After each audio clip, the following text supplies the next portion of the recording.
What is our Victorian? I'm sorry if I seem to be railing against the Victorian government at the moment, but I am struggling a little bit. So here we've got something comes out that sets a code of conduct for how WorkSafe inspectors and everyone behave. Can I say it's about time someone did have a code of conduct for WorkSafe inspectors? We've recently had them go and bully a site on a psychological threat, and I just think, what's going on? This is only in relation to work cover. No, it extends to all people who work in that area of government, TAC, everybody. It's a code of conduct and how they deal with people who seek their assistance.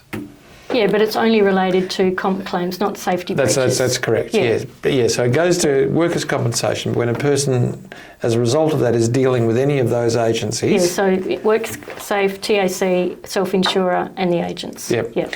It says you've got to behave with dignity and respect. Yeah. And it does that at the same time as it steals away everyone's rights to actually make a workers' compensation claim. And you can't be left wondering, and you say, let me do this. You're delayed psychological hazards legislation to make people safe. You've stolen people's opportunity to make claims, and now you've got to say to treat them with dignity. Do they not have mirrors in the Victorian government? Like when they wake up in the morning, is it just a blank bit of canvas? Do they not look at them themselves? Do you think anyone thinks this is ironic? Yeah. Anyway. But it is, I think it's silly. Well, look, put it this way, there's no harm in having a code of conduct that says that people will be treated well. No, but then the remedies are only going to be, if there was a breach, we'll apologise to you and we'll tell you how we'll avoid non-compliance in the future. So I really can't see it achieving a hell of a lot. Just nonsense. Yeah. It is the icing, not the cake. Can I just say though, because I've had this inquiry already from Return to Work coordinators, there will be changes to the legislation requiring coordinators to be trained and to be provided with facilities and assistance from their employers, and it will be a breach of the Act. They can be penalised if they don't comply. Yeah, I think we need to do something specific and that send some stuff out on that, because that is a change that's relevant, isn't it? Yeah, it is. But it won't come into play until probably 2027. That'd be after the election by any chance? I'm just having a guess, just after the election? One good thing about it, they will be providing greater financial assistance to the family of deceased workers. Yes. So that's a good thing, Andrew. Okay, well there's one thing that's good. All right. Here you go. Case study. Yeah. Okay. Ivy was uncertain about work. She had suffered depression, anxiety and some learning disabilities from an early age. Her home had been a violent place and she was fostered out of home from the age of 7. Ivy was courageous, resilient and determined to succeed. She went well with VCE but not without mental health incidents. University was more complex. In the end, she completed her business degree with honours and landed a professional year at one of the Big Four. 6 years later, she was a senior manager at Whittles, part of the Australian division of a big UK accounting and consulting business. At the conclusion of probation at Whittles, further psychometric testing raised health issues. She was open about her past. HR was astounded but assured her they had her back. Her boss Rex, known as Mr T by those who knew and loved him, was entrepreneurial, loose and prone to bouts of uncontrolled anger if things didn't go his way. But Whittles knew his staff and clients loved him.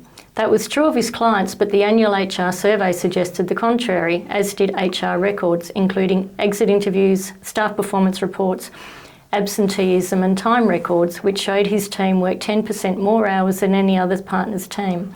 Direct conversation with the staff was always the same. Yes, we love him, he works as hard, but he has our back. However, the data didn't lie. There was fear. In Australia, a falling out with Mr T killed your career. Ivy was no wallflower. She didn't step back from people being aggressive. Her life had taught her that. Mr T relied upon her. She was clever, would work without a break until the job was done, and never said no to work. Not only that, but she was also attractive, and Mr T liked to have her next to him when he was hunting work. In a client meeting where he had failed to send on her advice, which she delivered to him 3 days before the meeting, he turned on her in front of the client and said, "Never fail like this again." She was shocked. She simply nodded, but when they walked out of the room, she confronted him. She told him he was shameless and dishonest, and he slunk away. In the days that followed, her workload decreased. Other partners were pleased because they filled her up, but Ivy started to hear comments from other accountants that Mr T was done with her. She had failed him with his biggest client and couldn't take feedback. She spoke to HR, who had also been supported by Mr T. Been approached by Mr T. Ivy gave them the evidence of what happened, but no action was taken. In the weeks that followed, Mr T continued to exclude her from meetings with shared clients. The noise about her spread throughout Australia and also in the UK by acolytes of Mr T. Her resilience failed. She was struggling to sleep, eat and find happiness.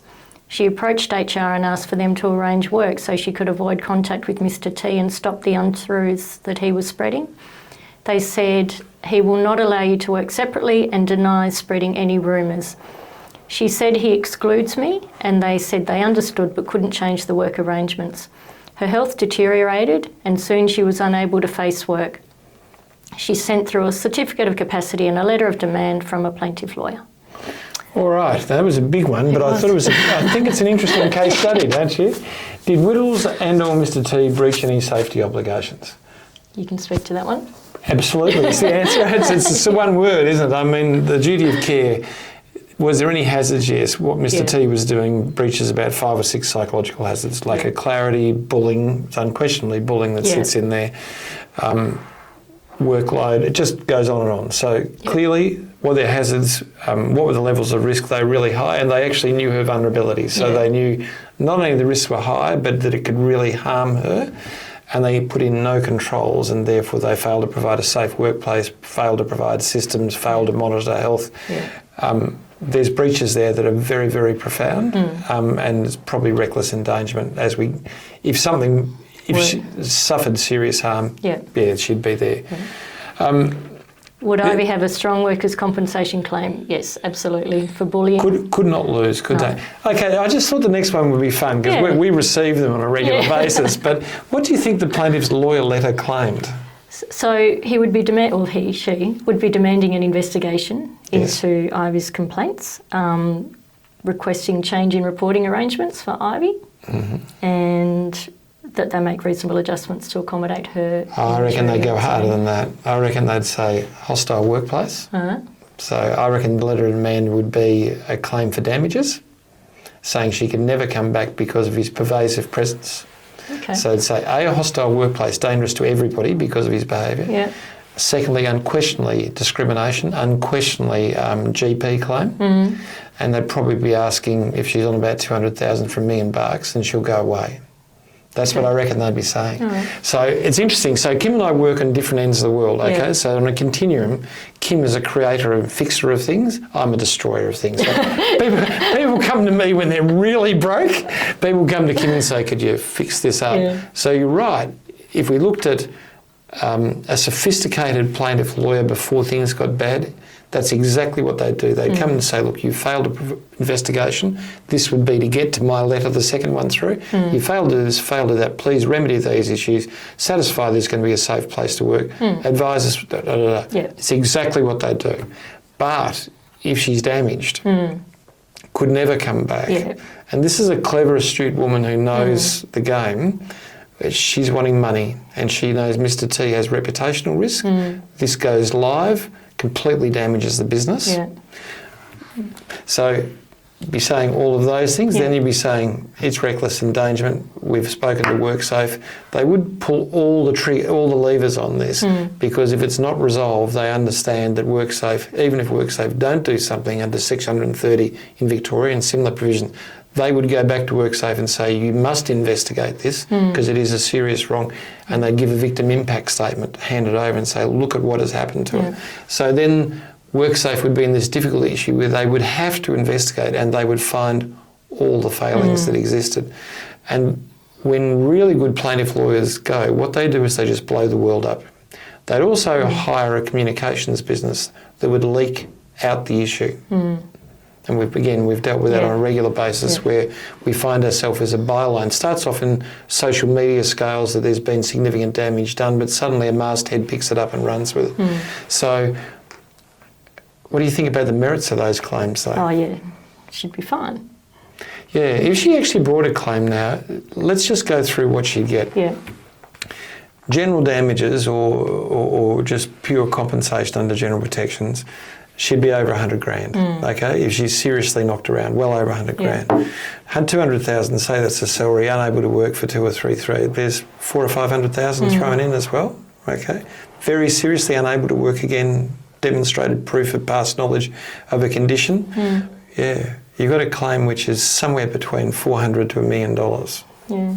It's a lot of money, isn't it? And if you can manage to get it on the age or the financial review, if you're a listed organisation, just imagine if this is a listed organisation, very large accounting business which has a high profile and is buying business around Australia, and the financial review got hold of it. So I'm hoping for poor Ivy. She'd be very resilient, could go back, but anyway. I hope for Ivy too, because she's a good character. Okay, Kimbo is great. It's fun, isn't it? You and I always come from things from different ways. We It's do. good, isn't Yeah, it? it's interesting. All right, see you next week. Thumbs up, please. Bye, Cheers. everyone.